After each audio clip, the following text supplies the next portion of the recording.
Maswerteng hapon po mga ka-STL. Narito na po ang resulta ng STL Muntinlupa para sa araw na to, second draw. June 28, 2025, araw ng Sabado.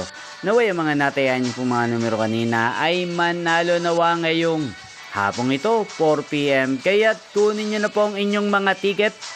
Narito na po ang resulta. Ang mga numerong nanalo sa STL Muntinlupa ngayong hapong ito, June 28, 2025, 4 PM. Second draw result, 24 at 40 in exact order. Sa lahat po ng tumaya kanina sa STL Muntinlupa para sa second draw ng 24 at 40, congrats po sa inyo. At ngayong hapong ito sa STL Muntinlupa, atin pong i-shoutout si Kuya Luis ng Muntinlupa na nanonood po sa channel na to. Shoutout po sa inyo, Kuya Luis. Sana po iswertehin din ang mga numerong tinatayaan nyo sa STL Muntinlupa at sana'y nasa mabuti po kayong kalagayan. At sa lahat po ng mga subscriber ko sa Muntinlupa, shoutout po sa inyo. Inyo pong napanood ang resulta ng STL Muntinlupa. Magkita-kita pong muli tayo mamayang 9 PM para sa third draw result ng STL Muntinlupa. Thank you for watching.